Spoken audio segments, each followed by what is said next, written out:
Hello students, कैसे हैं आप लोग। आई होप आप लोगों की पढ़ाई बहुत अच्छी चल रही होगी। देखिए, आज का जो हमारा टॉपिक है वो है आदिकाल, और आदिकाल का हम लोग एमसीक्यू सॉल्व कर रहे हैं। अगर आप लोगों ने लास्ट क्लास देखी होगी तो वो चीज़ें आप लोगों को समझ में आई होंगी।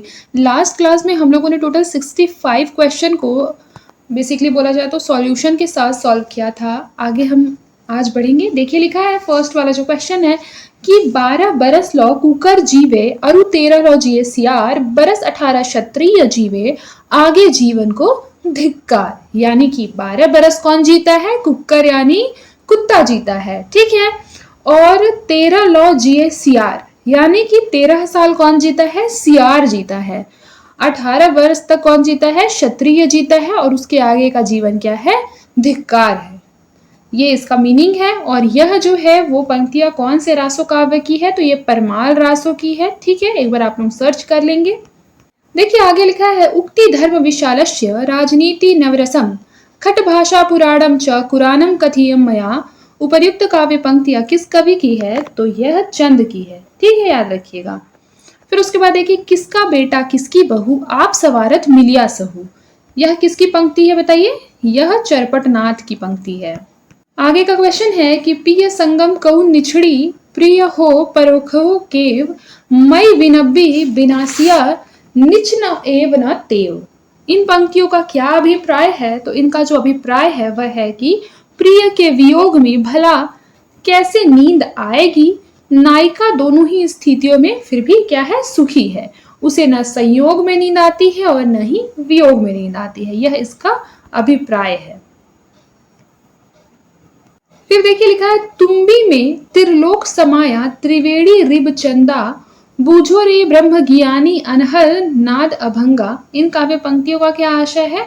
तो यह कह रहा है कि माया की तुम्बी में तीनों लोक क्या है? समाये हुए हैं, ठीक है। माया की तुम्बी में त्रिलोक समाया, ये तो साफ साफ दिख रहा है। फिर लिखा ये तीनों लोक त्रिकूटी, सूर्य और चंद्र है, ठीक है। यहाँ लिखा ना त्रिवेणी रिब और चंदा।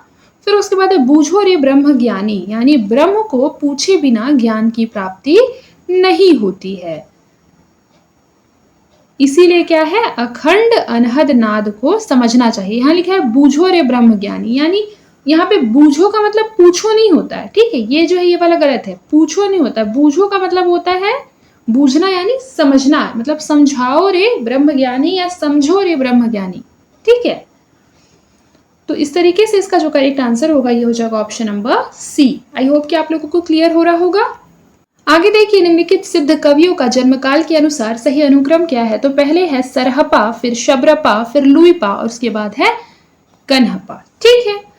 याद रखिएगा जन्मकाल का क्रम। ये मैंने आप लोगों को जब थ्योरी पढ़ा रही थी तब पढ़ाया भी था। और अगर आप लोगों ने थ्योरी क्लासेस नहीं देखी होंगी तो इसका एक अलग से प्लेलिस्ट मैंने बनाया है। इसमें हिंदी लिटरेचर का जो है वो सारा का सारा यूनिट, जो 10 यूनिट है उसके लिए क्या है, थ्योरी का जो प्लेलिस्ट है वो अलग है और एमसीक्यूज का प्लेलिस्ट अलग है।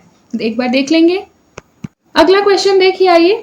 लिखा है मैच द कॉलम है जिसमें एक साइड पर कृति दी हुई है और दूसरे साइड पर रचनाकारों के नाम है। देखिए, सबसे पहले दोहा कोश, ठीक है।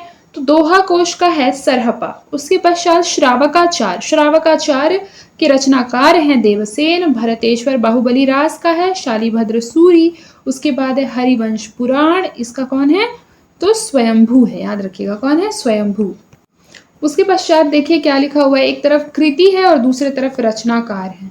तो पौमचरियु, पौमचरियु याद रखिए ये रचना जो है वो स्वयंभू की है और काफी इंपॉर्टेंट रचना है, ये आता भी है। फिर देखिए प्राकृत पेंगलम, प्राकृत पेंगलम के जो रचनाकार है वो है लक्ष्मीधर।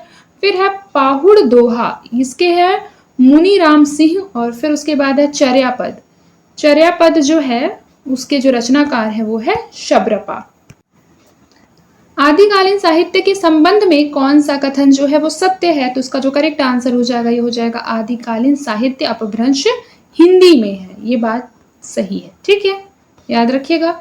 शुद्ध अपभ्रंश में है ये नहीं कहा जा सकता। फिर उसके बाद है इसमें लिखा है शुद्ध हिंदी में है, ये भी नहीं कहा जा सकता है संपूर्णतः। लेकिन ये बोल सकते हैं कि अपभ्रंश और हिंदी का कुछ मिला जुला रूप उस टाइम पे साहित्य में दिखाई देता है। और यहाँ पर लिखा शुद्ध प्राकृत में।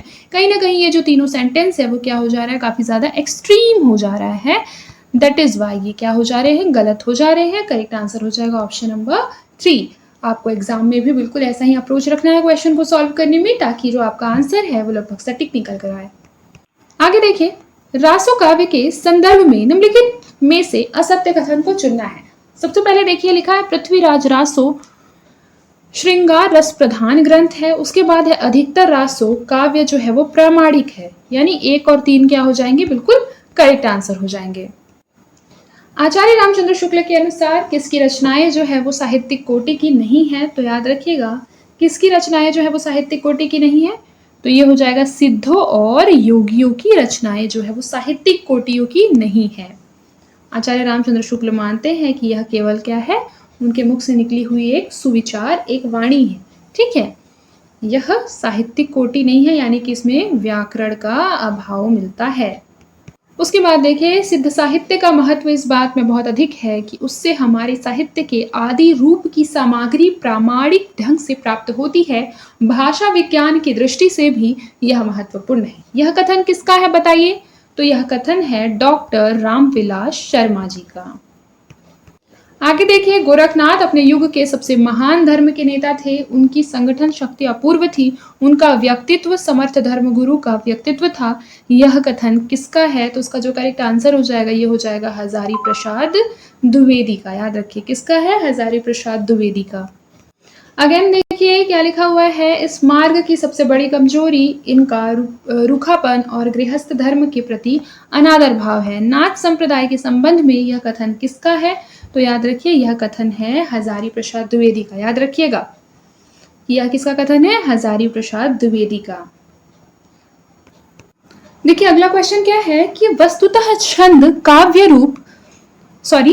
रूप वक्तव्य वस्तु कवि रूढ़ियों और परंपराओं की दृष्टि से यह साहित्य अपभ्रंश साहित्य का बढ़ावा है। जैन साहित्य के संबंध में यह विचार किसका है, तो यह विचार किसका है, आचार्य रामचंद्र शुक्ल जी का। देखिए मैं आपको एक बेसिकली टिप दे सकती हूँ, जैसे इसमें आप समझ सकते होंगे कि कई बार आप लोगों ने देखा होगा कि जब कोई स्टेटमेंट आता है तो मैक्सिमम क्या होता है, रामचंद्र शुक्ल आंसर होता है, या फिर महावीर प्रसाद द्विवेदी या हजारी प्रसाद द्विवेदी, ठीक है। तो जनरली आप क्या करेंगे, अगर आपको आंसर नहीं पता हो तो टिक तो करके आना ही है, नेगेटिव मार्किंग नहीं है तो आप क्या कर सकते हैं, रामचंद्र शुक्ल को सबसे फर्स्ट प्रेफरेंस देंगे, सेकंड आचार्य हजारी प्रसाद द्विवेदी को और महावीर प्रसाद द्विवेदी को, ठीक है। बट याद रखेंगे जब याद ना हो आंसर तब ऐसा करना है, याद है तो फिर तो बहुत अच्छी बात है। आगे देखिए, देसिल बना सब जन मिठा तय तैसन जप वो अब हट्टा। प्रस्तुत पंक्ति किस कवि की है, तो यह पंक्ति है विद्यापति की। किसकी है, विद्यापति की। आगे देखिए, दवा का दाधा हो कूपल लेई जीव का दाधा न पाल हवई। उपर्युक्त पंक्तियां कौन से रासों में वर्णित है, तो बीसल देव रासों में वर्णित है। फिर है जी कुछ दियऊ कयमा साही अपन्यऊ सुपायऊ दिन मान दीन पाइंस। उपर्युक्त काव्य पंक्तियां किस काव्य ग्रंथ से ली गई है, तो पृथ्वीराज रासों से ली गई है। इस तरीके का क्वेश्चन मानती हूँ थोड़ा टफ होता है, मैं भी इस चीज को एक्सेप्ट कर रही हूँ, बट हाँ अगर आप बार बार रिवीजन करते हैं तो कहीं ना कहीं आप लोगों के दिमाग में ये सारे क्वेश्चंस बैठ जाएंगे। रिवीजन बहुत इंपॉर्टेंट है, और इस तरीके का जितना ज्यादा क्वेश्चन आप सॉल्व करेंगे, ये पंक्ति वाली क्वेश्चन, तभी आप उससे क्या करेंगे, एग्जाम में रिलेट कर पाएंगे, ठीक है। अब देखिए, हेली ये मेरी तैला बाड़ी खसमे समतुला टुकड़े सेरे कपासु फुटीला। उपर्युक्त काव्य पंक्तियों के रचनाकार हैं, तो ये हो जाएगा शबरपा, ऑप्शन नंबर सी शबरपा। फिर उसके पश्चात देखिए क्या लिखा है। अगला क्वेश्चन है, गोरी सोवे सेज पर मुख पर डारे केस चल खुसरो घर आपने रैन भई चहु देश। उपर्युक्त में गोरी का संबंध किस किस से है, तो याद रखिए यह नायिका से भी है और निजामुद्दीन चिश्ती से भी है। ये क्वेश्चन बहुत इंपॉर्टेंट है और कई बार ये PYQ में आया है। आप अगर PYQ देखे होंगे तो आप समझ सकते हैं। कई बार तो केवल इतना आया है, गोरी सोवे सेज पर मुख पर डारे केस किसका है, तो जनरली ऐसा लगता है कि ये कबीरदास जी का है, ठीक है, लेकिन नहीं, ये अमीर खुसरो की पंक्ति है। आगे देखिए, पीऊ चित्तौड़ न आवियु सावण पहली तीज जोवे बाट बिरहिणी खिन्न खिन्न अड़वे खीज संदेशो पिंड साहिबा पाछो फिरिय न देह पंछी धालिया पिंजरे छूटन रो संदेह। इन काव्य पंक्तियों में किन किन भावों की अभिव्यंजना हुई है, तो इसमें विरह की अभिव्यंजना हुई है और क्रोध की अभिव्यंजना हुई है, याद रखिएगा। तो यानी कि इसका जो करेक्ट आंसर हो जाएगा ये हो जाएगा ऑप्शन नंबर सी। फिर देखिए जन्मकाल के अनुसार कवियों का सही अनुक्रम क्या है, तो याद रखिए पहला हो जाएगा स्वयंभू, फिर उसके बाद चंद्रबरदाई, उसके बाद विद्यापति और उसके बाद कबीर। याद रखिएगा इस चीज को कि कबीरदास जी से पहले विद्यापति आते हैं, ठीक है। कई बार आप कंफ्यूज हो सकते हैं कि कबीरदास जी तो 13वीं शताब्दी के हैं, विद्यापति हो सकता है कि उसके बाद हो, बट ऐसा नहीं है, ठीक है।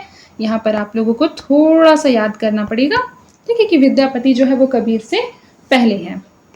ये आपको दिखाई नहीं दे रहा होगा, लेकिन फिर भी एक बार आप पढ़ लीजिए कि पहले बीसल देव रासो, उसके बाद पृथ्वीराज रासो, फिर हम्मीर रासो, फिर खुम्मान रासो। अब आगे देखिए काव्य ग्रंथों में है और फिर रचयिता से उसको मैच करना है। सबसे पहले बीसल देव रासो, तो बीसल देव रासो का नरपति नाल है, बहुत बार पढ़ाया है। उसके पश्चात है पृथ्वीराज रासो चंद्रबरदाई, डायरेक्टली टिक कर देंगे, ठीक है। मान लीजिए आपको बी भी अगर पता हो कि बी का जो है वो 3 होगा चंद्रबरदाई, तो आप इजीली आंसर ले आएंगे ऑप्शन नंबर बी। लेकिन फिर भी हम लोग पढ़ लेते हैं हम्मीर रासो का जो रचयिता है वह कौन है, शारंगधर है। उसके पश्चात विजयपाल रासो का नल सिंह है, ठीक है। अगेन देखिए लिखा है काव्य ग्रंथ और उनके रचयिता। सबसे पहले देखिए जिनी पद्म सूरी रास, ये हो जाएगा सार मूर्ति। उसके बाद है गौतम स्वामी रास, ये हो जाएगा उदयवंत। उसके पश्चात है पंच पांडव रचित रास, ये हो जाएगा शालीभद्र सूरी, क्या हो जाएगा, शालीभद्र सूरी। उसके बाद है पदावली, ठीक है, पदावली का हो जाएगा विद्यापति, पदावली का क्या हो जाएगा, विद्यापति। यानी ऑप्शन नंबर ए क्या हो जाएगा, ये इसका करेक्ट आंसर हो जाएगा। देखिए आगे काव्य ग्रंथ है और उनके रचयिता के नाम है। देखिए जीव दया रास, जीव दया रास का है आसगु। उसके बाद है रेवंत गिरी रास, रेवंत गिरी रास का है विजय सेन सूरी। उसके बाद है नेमिनाथ रास, नेमिनाथ रास का है सुमति मुनि। उसके पश्चात है कंचुली रास, ये किसके लिए हो जाएगा बताइए, ये हो जाएगा प्रज्ञा तिलक। याद रखिएगा ये क्या है, ये पेज थोड़ा सा ब्लर आ गया है, ये है कच्छुली, कच्छुली रास, कच्छुली रास की रचयिता है प्रज्ञा तिलक। याद रखिएगा इस चीज को, ठीक है। अब आगे बढ़ते हैं, काव्य ग्रंथ को उसके रचयिता से मैच करते हैं। देखिए हम्मीर रासो, हम्मीर रासो किसका काव्य ग्रंथ है, तो याद रखिएगा शारंगधर। ऊपर भी हम लोगों ने पढ़ा था और बार बार पढ़ेंगे जब तक याद ना हो जाए, ठीक है, क्योंकि इस बार हम लोगों को सिलेक्शन लेना है, ठीक है, और हम लोग मिलकर सिलेक्शन लेंगे इस बार। देखिए परमाल रासो, परमाल रासो की जो रचयिता है वह कौन है, जगनीक है। उसके बाद कच्छुली रास ऊपर ही जस्ट पढ़ाया था, प्रज्ञा तिलक। उसके पश्चात देखिए ढोला मारूरा दुहा, कई बार एग्जाम में पूछा गया है कि किसकी रचना है, कई बार पूछा गया है, ठीक है। तो इसके है कुशल लाभ, याद रखिए इसकी रचयिता कौन है, कुशल लाभ। इस तरीके से ऑप्शन नंबर बी इसका करेक्ट आंसर हो जाएगा। फिर देखिए डॉक्टर हजारी प्रसाद द्विवेदी के इतिहास ग्रंथ की क्या क्या विशेषताएं हैं, तो याद रखिएगा शुक्ल जी की कई मान्यताओं का जो है वो हजारी प्रसाद द्विवेदी ने खंडन किया है, ये चीज याद रखना है आप लोगों को, ठीक है। इसीलिए शुक्ल जी के पश्चात डॉक्टर हजारी प्रसाद द्विवेदी का नाम आता है एक आलोचनात्मक इतिहासकार के रूप में, एक आलोचनात्मक साहित्यकार के रूप में। अब देखिए सिद्धोनाथों का कबीर पर प्रभाव। फिर उसके बाद है नया काल विभाजन, ये नहीं है क्योंकि इनका जो काल विभाजन है डॉक्टर हजारी प्रसाद द्विवेदी का, वह कहीं ना कहीं इनडायरेक्टली किससे प्रभावित है, शुक्ल जी की काल विभाजन से प्रभावित है। उसके पश्चात देखिए आदि काल पर विस्तृत खोज, यानी कि ऑप्शन नंबर बी इसका करेक्ट आंसर होगा।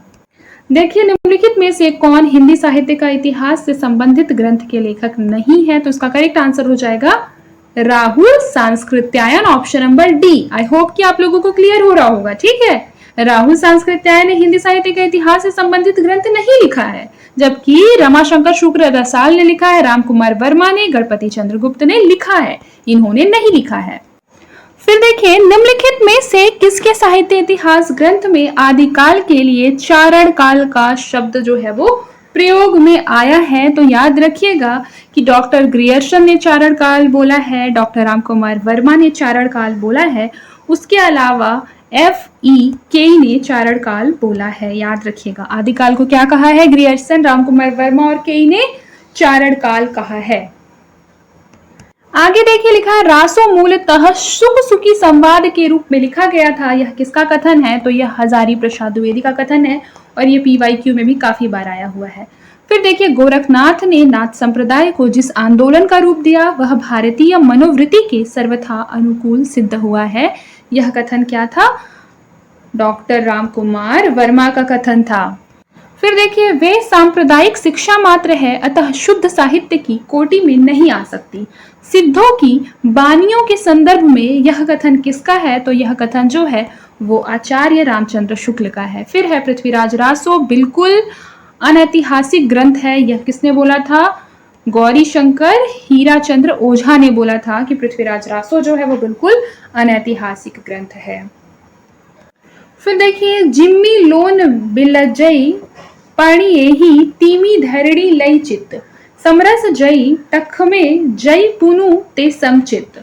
उपयुक्त काव्य पंक्तियों की जो रचनाकार है वो कन्हपा है। कौन है? कन्हपा। फिर से एक बार याद कर लीजिए, जिमी लोन बिलजई पाणिये ही तीमी धरणी लई चित्त, समरस जई टखमे जई पुनु ते समचित। ठीक है, थोड़ी टफ है, बट अगर आप लोग थोड़ा सा एक दो बार पढ़ लेंगे कि यह कन्हपा की है तो मान लीजिए एग्जाम में आएगा तो ये आप लोगों के लिए कहीं ना कहीं प्लस पॉइंट होगा। ठीक है, आगे देखिए, का तरवर पंच विडाल चंचल चीये पैठोकाल, दिट करी महासुआ परिमाण लुई भरमई गुरु पुच्छी अजान। ठीक है, यह किसका है? लुईपा का है। ऑप्शन नंबर ए लुईपा का है। तांबा तुम्बा ये दुई सूचा, राजा ही ते जोगी ऊंचा, तांबा डूबे तुम्बा तरह, जीवे जोगी राजा मरे। ये जो है इसके रचनाकार है चरपटनाथ। इसके रचनाकार कौन है? चरपटनाथ। फिर उसके बाद है जिही दिसी दिसी तिमी रई मिलियाई, तिह दिसी दिसी जारई मिलियाई। उपर्युक्त पंक्तियों के जो रचनाकार है वह है पुष्पदंत, याद रखिएगा। फिर देखिए, कनक कदली पर सिंह समारल, ता पर मेरु समाने। उपर्युक्त पंक्तियों के जो रचनाकार है वह कौन है? विद्यापति हैं। कौन है? विद्यापति।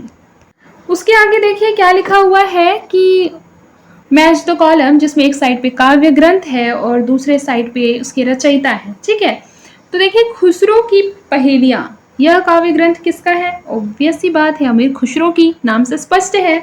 उसके पश्चात है ढोला मारूरा दूहा, मैंने ये वाला बहुत बार पढ़ाया है, कुशल राय। ठीक है, उसके बाद देखिए, जयचंद्र प्रकाश भट्ट केदार का है और जय मयंक जस चंद्रिका जो है वह मधुकर कवि का है। याद रखिए, मधुकर कवि जो है उनकी रचना का नाम है जय मयंक जस चंद्रिका। क्या है? जय मयंक जस चंद्रिका। आगे देखिए, काव्य ग्रंथ एवं उनके रचयिता है। सबसे पहले देखिए स्थूली भद्र रास जो है जिनी धर्म सूरी उसके रचयिता है। बुद्धिरास जो है वो साली भद्र सूरी जो है ये इसके रचयिता है। चंदन बाला रास का है आसगु। ठीक है, उसके पश्चात देखिए गौतम स्वामी रास का है उदयवंत। क्या है? उदयवंत, यानी कि ऑप्शन नंबर बी क्या हो जाएगा? ये इसका करेक्ट आंसर हो जाएगा। फिर उसके बाद देखिए आदिकालीन काव्य प्रवृत्ति। ठीक है, तो प्रबंध और मुक्तक काव्य की रचना। उसके बाद है धार्मिक साहित्य की रचना।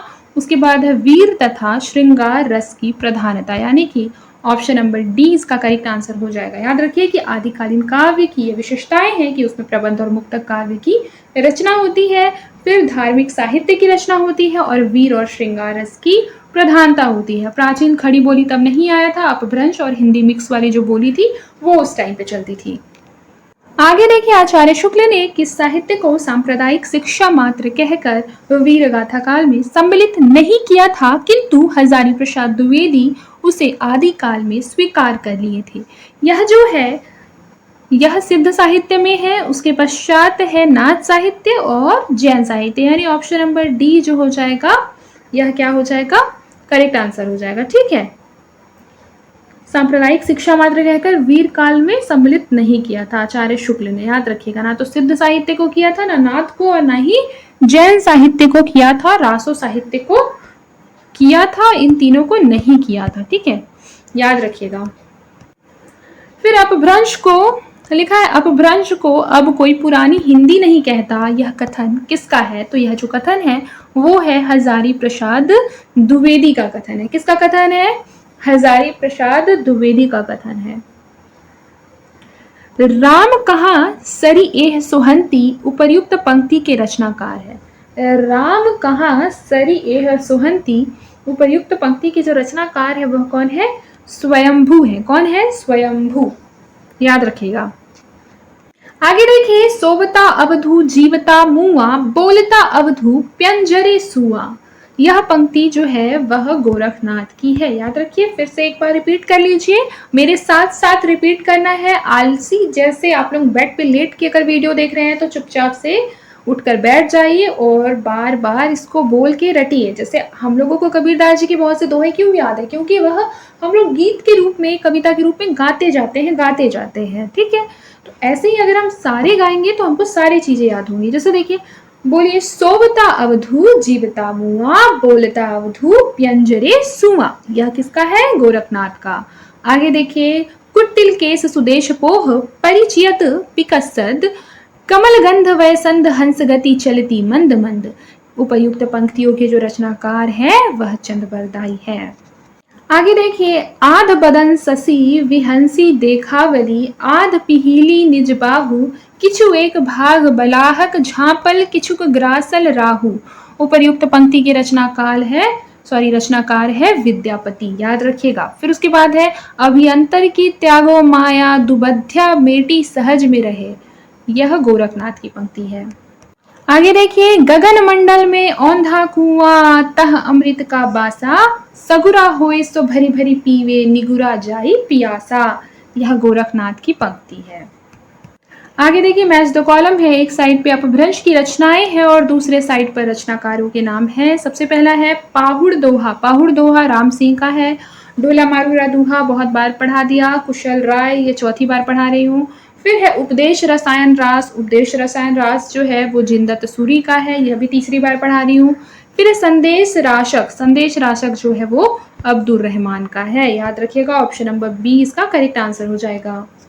देखिए, इसमें लिखा है परमात्म प्रकाश। परमात्म प्रकाश के रचनाकार हैं जोइंदू। कौन है? जोइंदू। उसके बाद पौंचरियू का स्वयंभू, ये तो बहुत बार पढ़ा दिया है। फिर है महापुराण। महापुराण के पुष्पदंत है।